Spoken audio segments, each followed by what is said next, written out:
There we are. I believe we are live right now. So, on the assumption yes, we are, welcome David and welcome Marina. Thank you so much for joining us. This is Higher Ground Facebook Live. I'm Harriet Festing and I direct Higher Ground, which is the largest flood survivor network in the United States. Before I sort of go to introductions to you, I just want to make sure that anybody who's listening to this knows that if you are affected by flooding in your community and want help, please join Higher Ground. First, you can join the Facebook group, which is probably how you're seeing this video, and then actually join the network. So, David, I just wanted to start by welcoming you, David Southgate. We connected maybe, I don't know, maybe about 8 months ago. We were actually made through a connection, Hilton Kelly, who we spoke to last week. He's the Higher Ground chapter in Port Arthur, Texas. Since that first connection, where we were really talking about flooding, an earthquake has happened, and now we have COVID-19. So some pretty dramatic stuff has happened.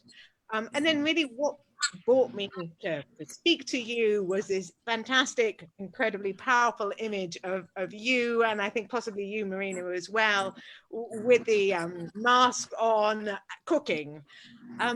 So tell me about what I believe is called World Central Kitchen. And Marina, I believe that you are co-owner of the restaurant that is part of this initiative. Can you kind of, maybe first you, Marina, tell us a little bit about what you're doing, and then David, you could add to it. Sure. We were contacted by a project manager for the World Central Kitchen here in Puerto Rico to activate a cell here in Ponce on the south of the island to see if we could provide about 350 meals to first responders, police officers, nurses, doctors, and nursing homes. And every time there's an event such as Maria or earthquakes or whatever, we always take a break to help the community. So for Maria, we served police officers as well. We served, so many people that didn't have cash in hand because at some point the island ran out of actual bills. And so we served a bunch of free meals to our regular customers and such. For the earthquakes, we actually cooked here in the business after we closed, and we took to the most affected areas and for free out of our pockets. And now for the COVID-19, we were thinking, what can we do? What can we do? And then they contacted us, and we were like, this is the perfect opportunity to help a lot of people. So aside from the meals, the 350 meals that we cook, whatever is extra, we are distributing to post office workers and everybody else that is out there exposing themselves and, working in these difficult times. So you are a restaurant regularly, just a normal restaurant, but you make this incredible shift, kind-hearted, generous, amazing shift during these emergencies and start working for the people who are being directly impacted.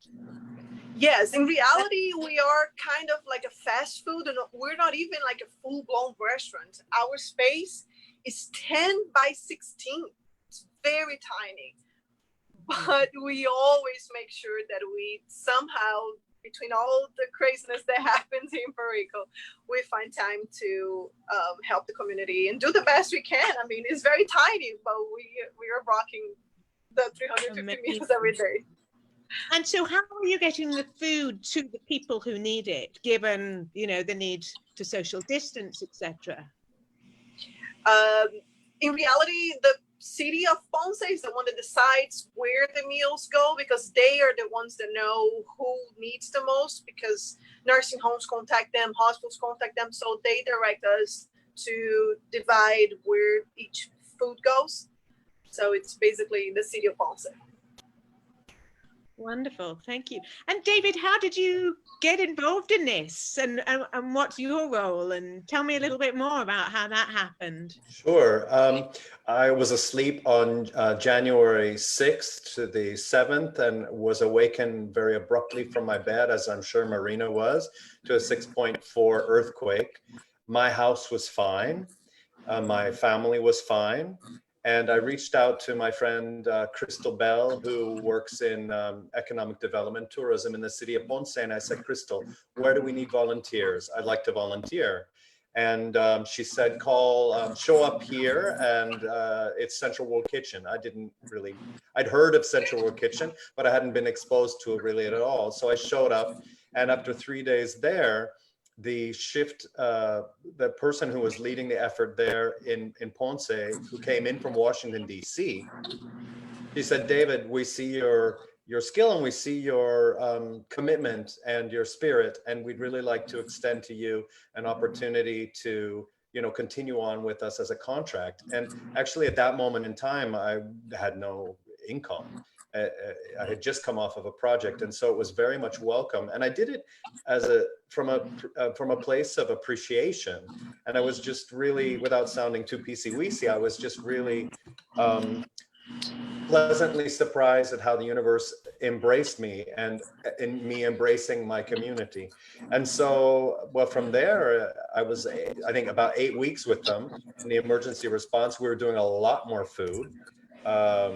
I think we had a peak of 5,000 sandwiches, and we were producing salads to complement 8,000 meals that were being served daily throughout the region. So this is a smaller operation, but at the same time, it's a little bit more intense because these are individualized portions because of the security concerns with the COVID. And now, as Marina will vouch, they've sort of put me in charge of making sure we're sticking to our safety protocol with COVID. And, it's probably the second time I've seen Marina without a mask.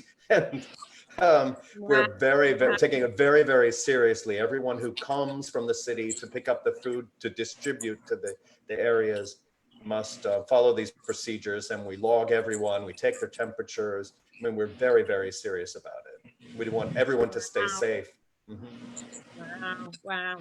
So I can't quite, can you help me visualize what things look like? Because Puerto Rico and Ponce has been through, I mean, not just one hurricane, I understand, but multiple hurricanes, which were devastating. And,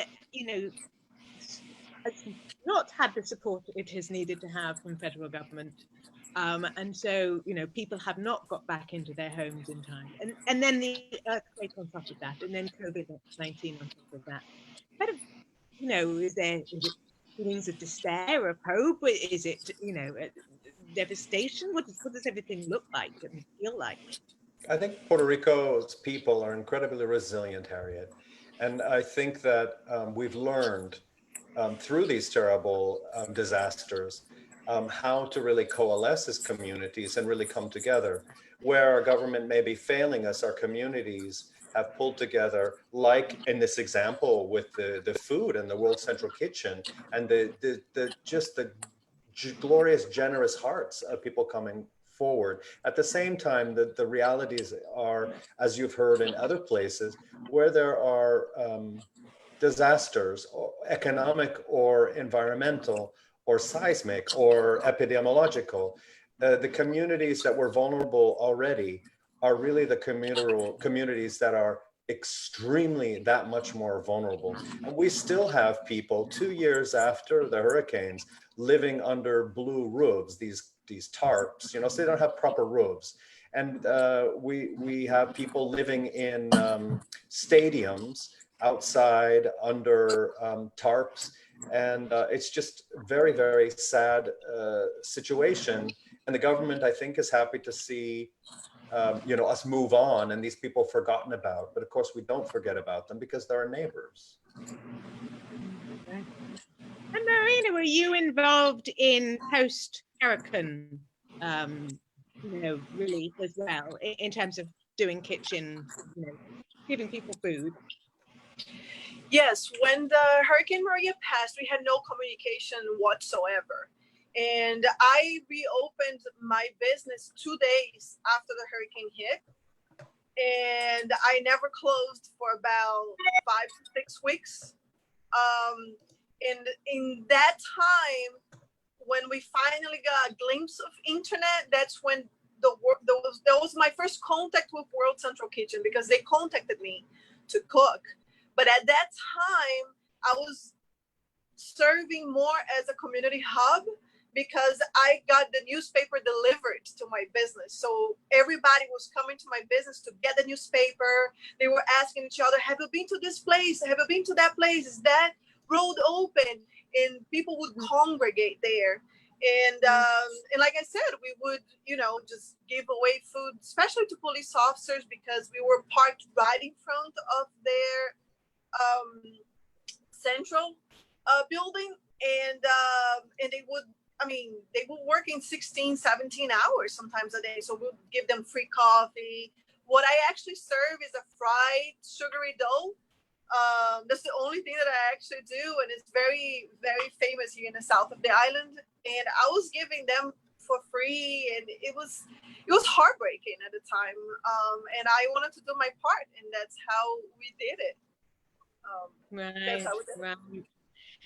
I was just having a conversation with someone yesterday, actually, about the importance of public spaces and the buildings within public spaces as a sense of resilience. And you've just given the perfect example of, becoming a community hub and how critical that is.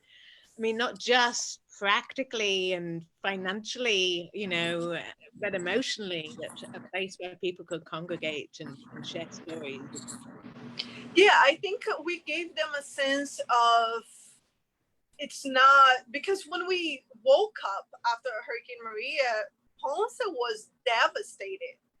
I felt like the end of the world happened and just a few of us survived. It was really bad. So I guess people seeing it, at the time I had a small food trailer. So people seeing that tiny small food trailer come out and park, and it's something that is it's a comfort food. So people felt like, oh my God, I'm going to be able to eat a dumpling. And we never run out of water, Coca-Cola, stuff that was almost impossible to find. We had it. So not only we had the comfort of the food, we had the comfort of them knowing that they could get a cold drink and they could congregate and they could, it was just that important. More than anything, that's how I felt. I'm doing something for the community. More than anything. That's why at the time I could not accept the World Central Kitchen offer, and we've been trying to work together ever since. So finally this time we were able to. Right. David, you just showed, before we went on to this call, a shocking video of flooding. I wondered if you wanted to just share it online now. Sure. And then talk a little bit about flooding. If you could maybe tell us where that video footage is based. Can you see it? Yeah.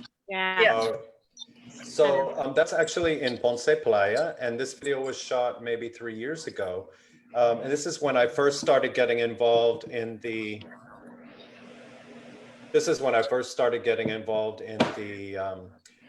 flood issue here, actually in my community. So I live in an urbanization that's near this community, and you can see the flooding is very heavy. It's an area that is near the coast, and so all of the water, or much of the water that is runoff, stormwater from higher ground in the city, comes through this community. And what we're seeing here is... Sorry, I'm just going to interrupt. I think, should we stop sharing now just so that people can see back again? Yeah, so what we're seeing is, in this community, is the inundation of rainwaters, but also mixing with sewer waters, creating a public health issue. And a friend of mine from the US CPA is actually the first person who kind of called my attention and made me aware of resources that were available to do water testing, to give communities some empowerment about testing the quality of the water, in particular in water where there may be fecal matter and pathogens to intestinal and gastrointestinal illnesses. And we sought that out, and we did a multi-month citizen science project that was used to help the neighbors in Ponce Playa advocate for better infrastructure. And they were able to achieve some improvements in the neighborhood. And, you know, that's thanks to their insistence and their advocacy, the citizen science work that we did with them, as well as a responsive city government and state agencies. Right. And are those resources still available to other communities? I mean, we work with so many communities that are in that same circumstance of, well, so I suppose I've got two questions. Yes, they are. They are. Sorry, so I've got two questions. Was that flooding as a result of a hurricane, or was it just regular rain? And then are those same resources available to other communities? That was tropical rain. That was a tropical rainstorm, and that's what resulted. And so that could still go on with enough heavy rain in our city. And then I'm not sure about other regions in the United States, but for sure Region 2, which is New York, New Jersey, and also the US Caribbean, can access what is called an equipment loan program to do water testing. And they do that basically by sending in a very simple application to the US EPA's citizen science group. And then the EPA makes a determination if you can get the equipment or not. The equipment does not come with any sampling tools. It's basically equipment, scientific equipment that can read measurements, but the community has to raise the money to be able to take the samples and have the reactive and process those samples to be able to read it in the scientific equipment. So that's it's like a half a solution. So just to say. Right. And is that something that's expensive? You know, what does that actually entail? Yeah, we raised, we projected, I think, a 4 or 5 month period for doing water testing at 8 different sites. And we tried to do testing at least 3 times or 4 times a week. And we raised $5,000 to be able to buy that equipment, testing equipment. And so, yes, it can be expensive, especially for communities that don't have, you know, a lot of financial means. But we were able to do some crowdsourcing to raise some money from our networks and our friends.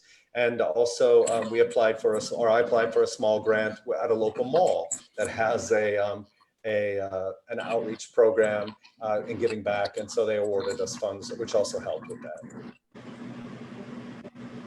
Tell us a little bit about how that data was used to influence, you know, the advocacy around improving the infrastructure.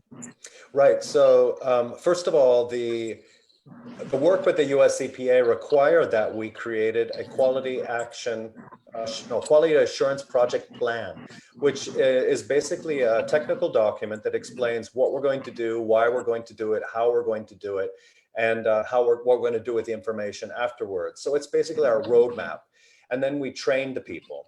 And then we were very rigorous about making sure that our methodology very much stuck to that quality assurance project plan so that it would be defendable if we had to get to court, for instance, and say, look, you know, and sue someone. Unfortunately, we didn't have to sue anybody. So, but the community, we then took the data and we put it into a GIS program and had it map hotspots. And you could see very simply on a map, here are the hot spots of contamination by the size of the orange circle that demonstrated the amount of toxicity and bacteria in the water.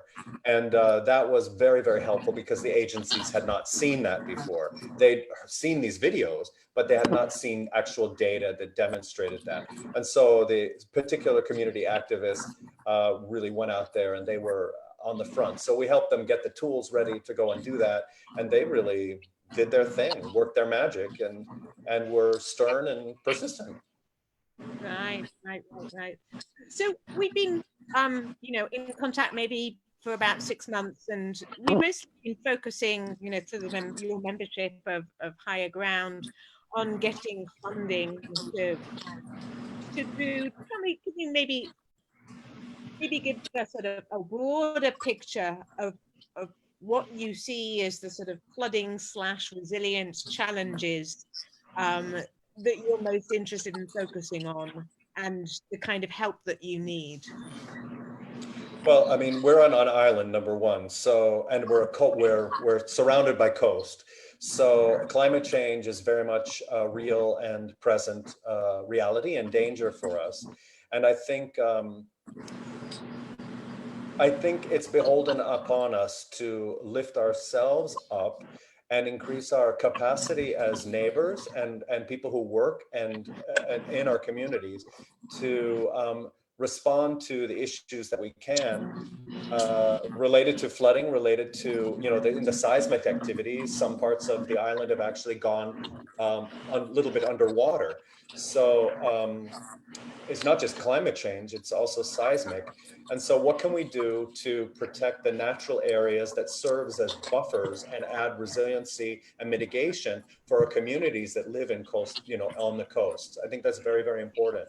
And then I also think that that the ability for our communities to speak for themselves is very, very important, and to be able to raise people's capacity to understand the issues and then be able to become champions for their cause in front of the media and in front of political officials. It's something foreign to a lot of people. I think a lot of people I didn't like the first time I went in front of a camera, certainly.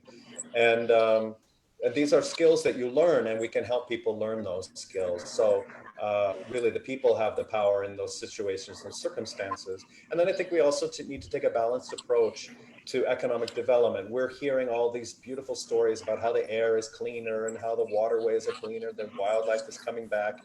And this is a wonderful opportunity to us to learn those lessons and not go back to business as usual, and really live within the confines of the scalability of our modern society. We need to have those sustainability balances in practice, so we don't sacrifice human health over economic prosperity. So we don't sacrifice environmental health over human health. And, it's just a balance that we've read about for 3 or 4 decades now, and now we're living it. So no time like the present. Right. Which kind of leads me to that. I suppose the question around, you've lived on the front line, both of you, of 3 very different kind of threats. What do you see as the similarities, differences, lessons learned from those? Marina. Are they sort of generic, having witnessed these different experiences? I think hurricanes, you can kind of predict when they're coming, so you can get ready for it. And once they're gone, the worst, it's over. So it's just tiring physically, at least for us, because we opened 2 days after. So to us, it was exhausting because we had to stay in line for gas, stay in line to buy whatever you want to buy. You had to stay in line, ice, everything. So I was working 18 hours a day sometimes because of all the lines I had to make and everything that I had to do. It was tiring physically. The earthquakes, it was tiring mentally because you don't know what's gonna happen. You don't know if it's gonna happen again. And then there's a little shake, and then you get up and you run outside your house because you don't know if it's gonna continue, if it's gonna stop. So mentally it was very, very tiring because you want to help, you want to turn your oven on or your stove on to cook for people, but you don't know if it's gonna hit. So literally I was standing by the key to close the gas while we were cooking because you don't know what's gonna happen. Right. And now with the COVID, it's tiring because I'm always worried, are we doing enough? Did I wash my hand again? Did I touch this without being, like what? So that is it's 3 different monsters completely. Right. For me. Right. For me, I think I looked at, I talked to my husband, I said, what do we need to do to be more resilient? What can we do to mitigate personally? Because if we're on our knees, we're not going to be much good to anybody. And so we took advantage of USBA disaster recovery loan. We put solar on the house. We put in a water cistern because I said, there's no way I'm living through any other disaster without water and electricity. It's just not happening. I'd rather live somewhere else than do that again. And so we did that. And so we have a base, sort of like our own resiliency hub that makes us more resilient and more helpful for our neighbors and communities. And I think my neighborhood, to some degree, people have done that also, but our partnerships with local universities have been really miraculous. I mean, they've organized blocks. We've got blocks that are now organized in a WhatsApp application. So, you know, God willing, the telecommunications doesn't go down again.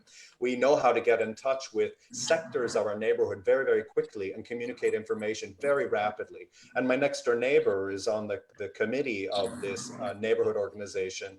And so after the earthquake, literally walked downstairs trembling. And he was there with a calm face and a calm demeanor and told us what was going on and what we needed to do because he knew, because the WhatsApp thing worked. So, I mean, we live in a tsunami zone over here. So that was no fun. You know, 5,000 of us leave the neighborhood on the single road that we have getting out of the neighborhood. That was something.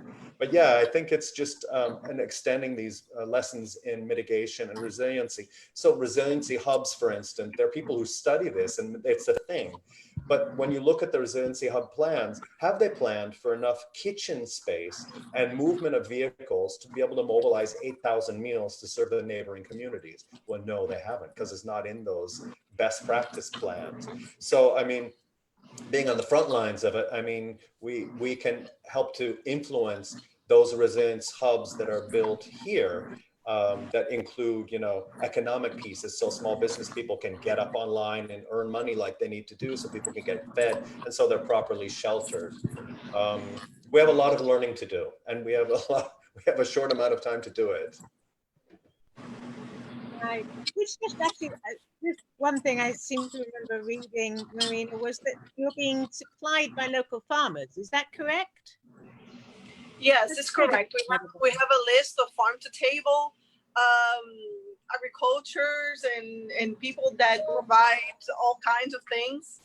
And we try to use as much as possible. Today, we actually didn't cook. We made the sandwich, and the lettuce was from a local vendor. The bread was from a local vendor. Everything that we used today was actually bought locally. So we try to do that as much as possible. Right.